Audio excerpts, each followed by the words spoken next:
The गिम्प या ट्युटोरियलमध्ये आपले स्वागत. हे ट्युटोरियल उत्तरेकडील जर्मनीच्या ब्रेमेनमधील रॉल्फ स्टायनॉट यांच्याद्वारे निर्मित आहे. नॉर्मनकडून ईमेलसह मला ही इमेज मिळाली आहे. त्याने या सेव्ह करण्यास सांगितले.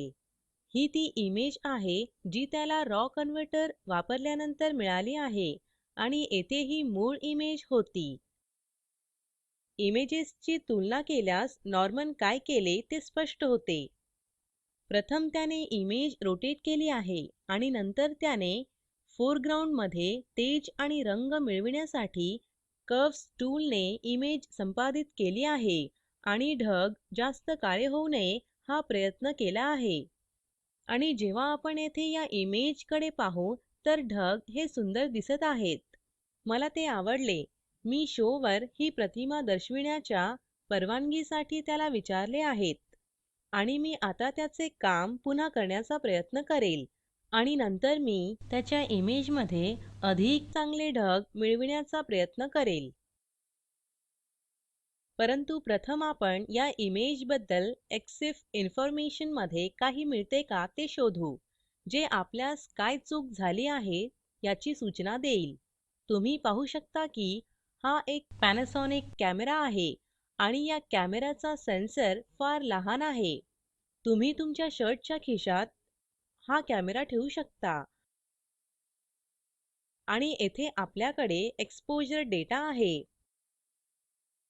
Exposure time 1000 of a second आहे आणि अपर्चर 5.6 आहे. फ्लॅश चालू होता आणि कॅमेराने इमेजमध्ये फ्लॅशच्या परिणामाचे गणन केले आहे आणि अशा लहान कॅमेऱ्याचा फ्लॅश अशा देखाव्यासह कार्य करत नाही. इमेजचा हा भाग उजळ करण्यासाठी मला असे वाटते की तुमच्या मागे लहान अणुबॉम्ब सारखे काहीतरी असणे गरजेचे आहे. ही इमेज JPEG मध्ये सेव्ह केली आहे आणि ते एक दुसरी समस्या देते. येथील हे क्षेत्र जो इमेज मधील खरोखर मनोरंजक भाग आहे तो JPEG च्या कॉम्प्रेशनने अत्यंत गडद झाला आहे. आणि जेव्हा मी क्षितिज मध्ये झूम करते मी पाहू शकते की स्टफ सुरेखित आहेत, परंतु हे अधिक तीक्ष्ण आहे आणि तेथे क्षितिजवर एक जहाज देखील आहे. ढग फार स्पष्ट आहे, परंतु आपण गडद भागात जाऊ तेव्हा तुम्ही येथे एक झाड पाहाल, पण काहीही स्पष्टपणे दिसत नाही कारण JPEG भाग इमेजच्या बाहेर सोडतो, जे कॅमेरा मधील कम्प्युटर प्रोग्राम तुम्ही कधी पाहाल असे वाटत नाही. परंतु मला हा स्टफ येथे पाहायचे आहे आणि मी JPEG कॉम्प्रेशन सह थोडी अडकलेली आहे कारण येथे गमावलेले तपशील पुन्हा दिसू शकत नाही. आणि जेव्हा तुम्ही हा रॉ चित्रित कराल तेव्हा तुम्ही अशा समस्यांना टाळाल. आणि पुढील ट्युटोरियलमध्ये मी तुम्हाला UF रॉ कन्व्हर्टर आणि त्यास GIMP सह कसे वापरावे ते दर्शवेल. आणि पुढील ट्युटोरियल करिता हा अचूक विषय असेल असे मला वाटते. येथे असलेल्या टूलबॉक्सवर खेचून मी GIMP मध्ये इमेज लोड करते आणि विंडो मोठी करते. आता माझी पहिली स्टेप इमेजचे थोडे मापक करणे असेल कारण इमेज खूप मोठी आहे.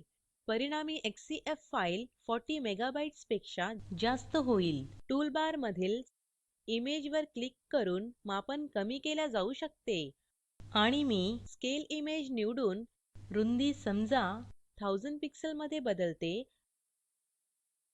आणि जेव्हा मी टॅब दाबते मला लांबी 750 पिक्सेल्स मिळते आणि मी उत्तम इंटरपोलेशन निवडला आहे, त्यामुळे मी स्केल वर क्लिक करते.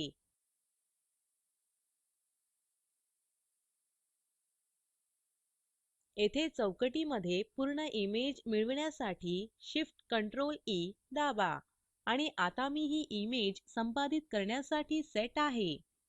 पहिली स्टेप रोटेटिंग असेल. मागील ट्युटोरियलमध्ये मी तुम्हाला इमेज रोटेट करण्याचे 2 मार्ग दर्शविले होते. आता तिसऱ्या मार्गाची वेळ आहे.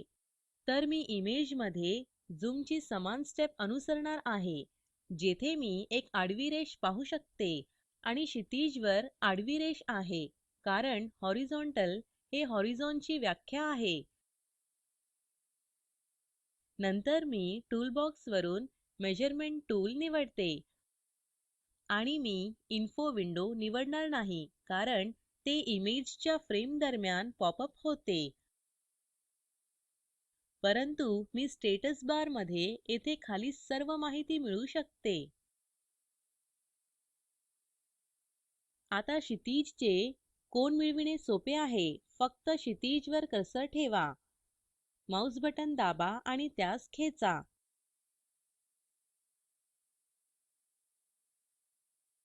रेषेला दुसऱ्या बाजूला खेचा आणि क्षितिजावर एक रेष समांतर करा आणि बटण सोडा. कोनच्या माहितीसाठी स्टेटस बार मध्ये पहा आणि मी पाहते की कोन 1.64 डिग्रीस आहे. आता मी रोटेट टूल निवडते. केवळ इमेज मध्ये क्लिक करा आणि त्यामध्ये टाईप करा -1.63 डिग्रीस. माइनस कारण मला अधिकला 1.63 डिग्रीस विरुद्ध करायचे आहे. रोटेट वर क्लिक करा आणि तुम्हाला एक रोटेटेड इमेज मिळेल. केवळ क्षितिज तपासण्यासाठी स्केल खाली खेचा आणि हे आडवे आहे. पुढील स्टेप इमेज क्रॉपिंगची असेल, परंतु मी आता इमेज क्रॉप करू शकत नाही, कारण इमेजचा हा भाग दिसत नाही. म्हणून मी खरोखरच स्टफची पारख करू शकत नाही. कुठे क्रॉप करायचे हे मला माहित नाही, म्हणून प्रथम इमेजचा हा भाग थोडा उजळ करा. मला कर्व्हज टूल सह कार्य करायचे आहे, परंतु त्यापूर्वी मी लेयरची एक कॉपी बनविते, कारण जेव्हा कर्व्हज टूलचा वापर केला तर इमेजमधील माहिती गमाविली जाते. त्यामुळे इमेजसह कधीच असे काही करू नका जे आपण पुन्हा मिळवू शकत नाही. मी रोटेट केले आहे, परंतु पुढील स्टेपमध्ये मूळ प्रतिमेवर काहीही करू नका. प्रथम मी जमिनीचा भाग संपादित करेल. त्यामुळे मी या लेयरला लँड नाव देते. त्या फील्डमध्ये डबल क्लिक करते जिथे नाव आहे आणि एंटर दाबते. आता लेयरचे नाव लँड असे आहे. मी कर्व्हज टूल निवडते, इमेजमध्ये क्लिक करते आणि आता मी इमेजचे अन्वेषण करेल. कोणीही सहज ओळखेल की इमेजचा हा भाग खरोखर अंधारमय भाग आहे, परंतु येथील गवत ही खूप गडद आहे. पाणी येथे करड्या स्केलचा भाग असल्याचे दिसते आणि आकाश स्पष्टपणे हा भाग आहे.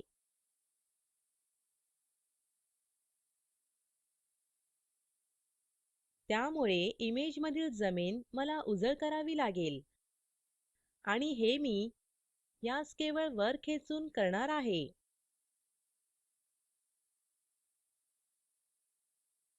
आणि आता मनात असा प्रश्न येतो की मला हे किती दूर खेचावे लागेल, कारण मी अधिक दूर खेचले तर हे कृत्रिम दिसेल. आणि जर मला कर्व मध्ये आकाश आणि जमिनीस एका मोठ्या फरकने एकत्र जोडायचे असल्यास तर हे खरोखरच्या इमेज सारखे दिसणार नाही. म्हणून मी त्यास थोडेसे खाली खेचते. चला मी हे करण्याचा प्रयत्न करते. येथे हे चांगले दिसते. समुद्र खूप तेजस्वी नाही आणि छोटे ख्रिस्ती देऊळ देखील दृश्यमान आहे. ओके वर क्लिक करा. जमिनीचा भाग संपादित केल्यानंतर मी आकाशावर जाते. त्यामुळे मी मूळ लेयरची एक कॉपी बनविते आणि त्यास वर घेऊन स्काय नाव देते. लेयरवर डबल क्लिक करा. स्काय असे नाव टाईप करा, एंटर दाबून आणि आपल्याकडे आकाश आहे. मला इतर लेयरचे नुकसान न करता केवळ स्काय लेयरला संपादित करायचे आहे आणि असे करण्यास मी एक लेयर मास्क सह कार्य करते. स्काय लेयरवर राईट क्लिक करा, ऍड अ लेयर मास्क वर क्लिक करा आणि व्हाईट लेयर मास्क म्हणजेच फुल ओपॅसिटी निवडा. याचा अर्थ ही लेयर पूर्णपणे दृश्यमान आहे आणि हे पांढरे आहे. मला जमिनीच्या लेयरला लपवायचे आहे आणि मला समुद्र आणि आकाश दरम्यान तीक्ष्ण धार देखील नको आणि त्यासाठी मी ग्रेडियंट टूल वापरते. एक ग्रेडियंट ही काळ्या आणि पांढऱ्या दरम्यान एक गोष्ट आहे. चला मी हे तुम्हाला येथे स्क्रॅप लेयर मध्ये दाखविते.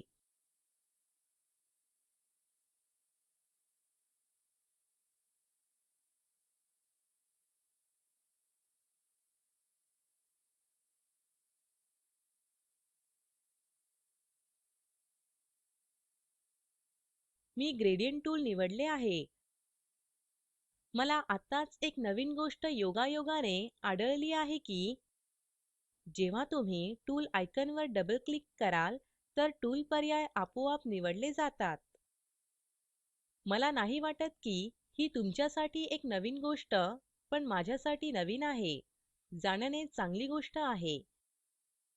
पुन्हा ग्रेडियंट टूलवर जाताना मी लेफ्ट माउस बटन क्लिक करून ही ओळ येथे खेचते आणि ती सोडून देते. तेव्हा सुरुवातीचे डाव्या बाजूचे क्षेत्र काळ्याने भरले जाते आणि शेवटचे उजव्या बाजूवरचे क्षेत्र पांढऱ्याने भरले जाते, जे ग्रेडियंटच्या दुसऱ्या बाजूला आहे.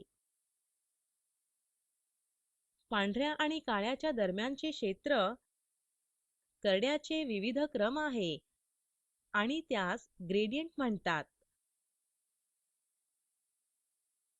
आणि मी लांब ग्रेडियंट किंवा फार लहान ग्रेडियंट बनवू शकते. येथे विविध ग्रेडियंट टूल आहेत आणि मी येथे हा काळा आणि पांढरा चिकटविते.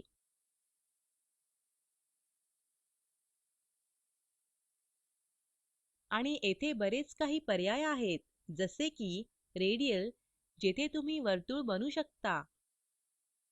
येथे भरपूर अधिक पर्याय आहेत जे तुम्ही वापरू शकता. या टूलच्या ह्या पर्यायाचे अन्वेषण करणे हे योग्यतेचे आहे. शेपला लिनियर मध्ये सेट करते आणि येथे स्क्रॅप लेयर डिलीट करते. आता मी येथे स्काय लेयरवर कार्य करीत आहे. इमेज पारदर्शक बनविण्यापासून ते प्रकट करेपर्यंत ग्रेडियंट काळ्या ते पांढऱ्यामध्ये सेट केले आहे. आणि मी लेयर डायलॉग वर परत जाते आणि मी लेयर स्वतः सक्रिय केली आहे का ते तपासते, कारण मला मूळ इमेज मध्ये पेंट करायचे नाही. मला लेयर मास्क पेंट करायचा आहे आणि मी इमेज मध्ये झूम करण्यासाठी झूम टूल निवडते. यास थोड्या सरावाची आवश्यकता आहे.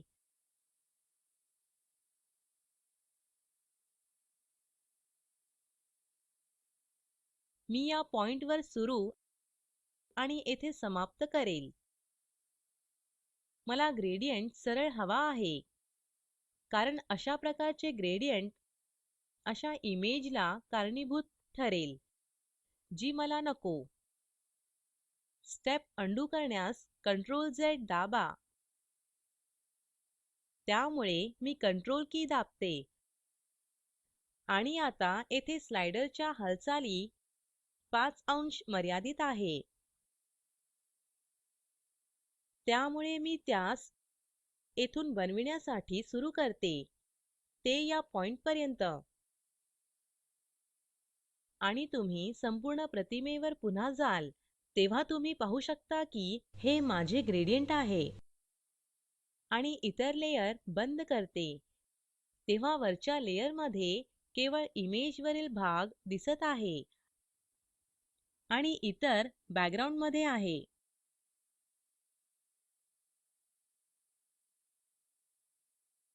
पण मला हे खूप खात्री वाटण्याजोगे वाटत नाही. हे थोडे कृत्रिम दिसते. त्यामुळे मी आकाश थोडे उजळ बनविणार आहे. ते करण्यास प्रथम मला लेयर मास्क निष्क्रिय करावा लागेल आणि त्यावर कार्य करण्यास लेयर स्वतः सक्रिय करते. अन्यथा मी लेयर मास्कवर कर्व्स टूलचा वापर केला असता. त्या भोवती असलेल्या पांढऱ्या फ्रेमने तुम्ही नेहमी लेयरचा सक्रिय भाग ओळखू शकता. इथे हे प्रयत्न करू. आता मी आकाशाला उजळ करते, त्यामुळे मी हे वर खेचते.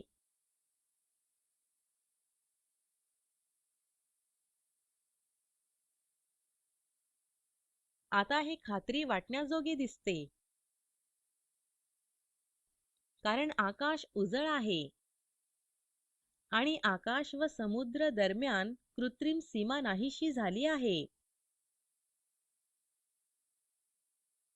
हे कार्य करेल असे वाटते. स्काय लेयर आणि त्याखाली असलेल्या लेयरना बंद करून या इमेजची तुलना करू. तुम्ही फरक पाहू शकता. ही मूळ इमेज आहे. ही लेयर नवीन स्कायची आहे आणि त्याखाली लँड आहे.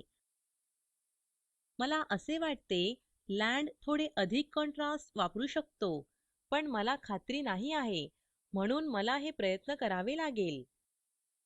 त्यामुळे केवळ लँड लेयरवर डबल क्लिक करा आणि ओव्हरले मोड निवडा, जे तुम्हाला थोडे अधिक कॉन्ट्रास्ट देईल. पण हे निश्चितपणे खूप आहे, त्यामुळे मी ओपॅसिटी खाली स्लाइड करते. हे चांगले दिसत आहे की नाही? पण मला हे चांगले वाटत आहे. आता मला 4 लेयर मिळाले आहेत. बॅकग्राउंड, मूळ इमेज, जी खरोखर अधिक गरजेची नाही, लँड लेयर, अ लँड कॉपी आणि लेयर मास्क सह स्काय. आणि मी इमेजची माहिती न गमाविता येथील सर्व व्हॅल्यूज बदलू शकते. लेयरचा वापर करणे हा एक उत्तम फायदा आहे. आता शेवटच्या भागासाठी क्रॉपिंग. नॉर्मनला यास 7:5 रेशो मध्ये क्रॉप करायचे आहे, कारण त्याचा प्रिंटर 7x5 इंच कागद वापरतो. चला ते करू. 7x5 fixed aspect ratio. Crop कुठे करायचे? नॉर्मनने ही इमेज कुठे क्रॉप केली असे वाटते की मी ते विसरले. चला येथे ठरवू. मला असे वाटते झाड आणि कोरडे गवत समाविष्ट करावे. त्यामुळे मला येथे उजव्या कोपऱ्यातून सुरू करावे लागेल आणि केवळ क्रॉप टूल खेचा.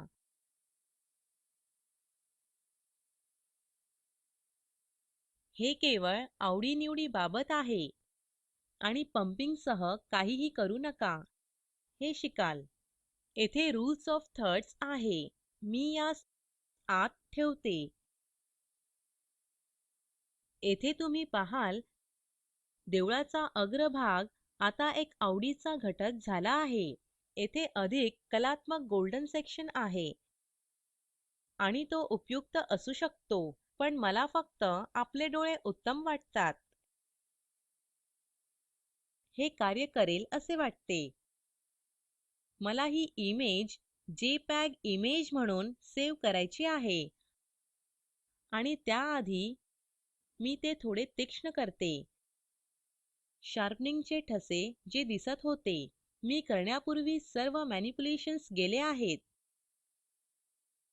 पांढऱ्या ओळी हॅलोज पाहण्यासाठी दृश्यमान होते.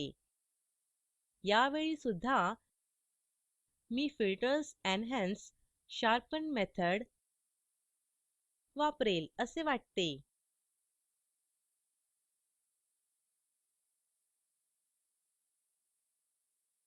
एक तीक्ष्ण नसलेला मास्क आहे. तीक्ष्ण सहित काही मानक मूल्यांचा पूर्वसंच. मी पुढील ट्युटोरियलमध्ये अनशार्प मास्क कव्हर करेल. मी हे कधीच वापरले नाही आणि त्यासाठी मला यास स्वतः शिकावे लागेल. म्हणजे मी याबद्दल काहीतरी समजावू शकेल. हे येथे चांगले कार्य करते असे वाटते. मी जाऊन प्रतिमा सेव्ह करू शकते.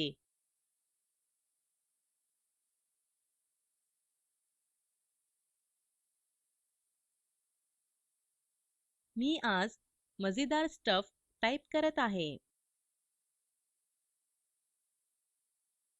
ठीक आहे, मला माहित आहे की JPEG अनेक लेयर्ससह प्रतिमा हाताळू शकत नाही. त्यामुळे इमेज आता एक्सपोर्ट होऊन सर्व लेयरची माहिती गमाविली गेली आहे. आणि गिम्प एक वॉर्निंग देते. आणि मला असे वाटते की 85% क्वालिटी चांगली आहे. फाईल आकार आणि इमेजच्या दर्जा दरम्यान परिपूर्ण तडजोड. आणि मी माझ्या तीक्ष्ण सहित पुन्हा जाऊ शकते आणि इमेजला आकार देऊ, जेणेकरून माझ्या ब्लॉगमध्ये शो नोट्स साठी मी काहीतरी ठेवू शकते. इमेज स्केल इमेज वर जा आणि मला रुंदी पिक्सेल्स 600 हवी आहे. यास स्केल करा आणि आता मी हे पुन्हा तीक्ष्ण करते. इमेजमध्ये शार्पनिंग हे आपल्या बाबींच्या शृंखलेतील अंतिम स्टेप असावी. खरोखर ही अंतिम स्टेप आहे.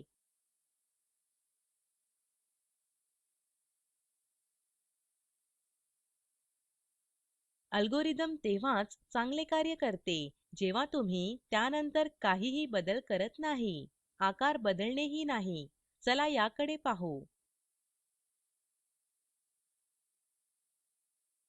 मी थोडे अधिक घेऊ शकत होते. मुळात समान संख्येवर समाप्ती करते. मी या इमेजसह सहमत आहे. मी यास .600 म्हणून सेव्ह करते, जेणेकरून मला माहिती होऊ शकते की कोणती इमेज ब्लॉक लेटर मध्ये ठेवायची आहे.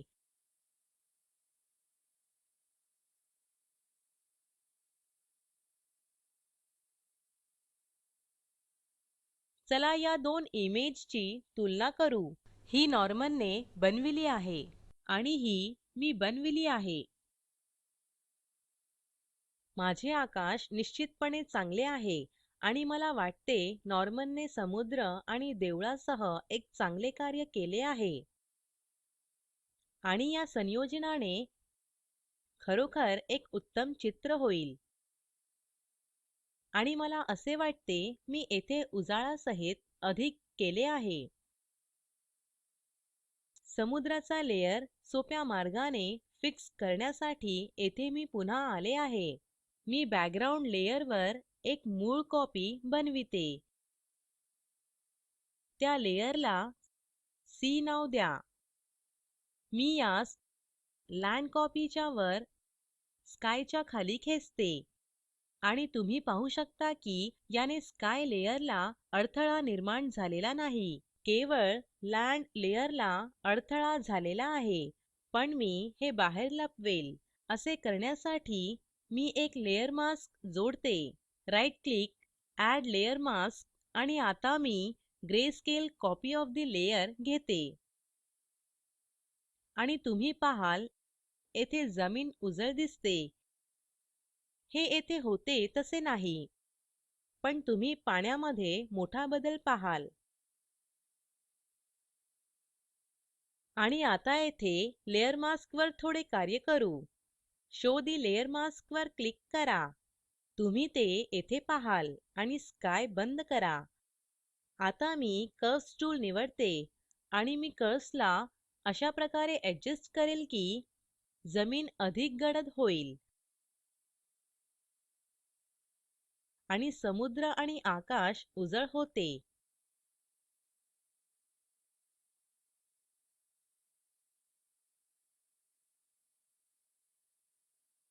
आता इमेजकडे पाहू.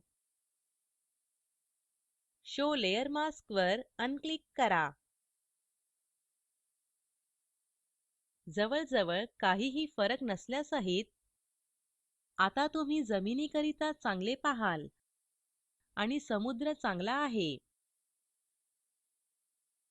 मी सी लेयर निवडते. तेव्हा तुम्ही पाहू शकता की समुद्र चांगला आहे. आता मी कर्व्हज टूलचा वापर करून इमेजमधील व्हॅल्यूज बदलेल आणि मला वाटते असे करावे. समुद्राला थोडा अधिक कॉन्ट्रास्ट द्या.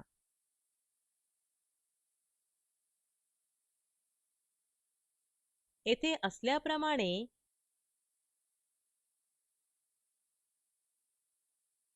इमेजमध्ये येथे उताराचे चढण अधिक कॉन्ट्रास्ट आहे. स्तंभालेखाचा हा भाग समुद्र होता, त्यामुळे मला येथे फार असे कॉन्ट्रास्ट मिळते.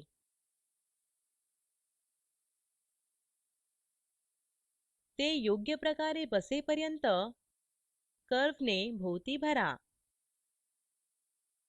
मी हे अगोदर कधी केले नाही, म्हणून मला येथे थोडा प्रयोग करावा लागेल.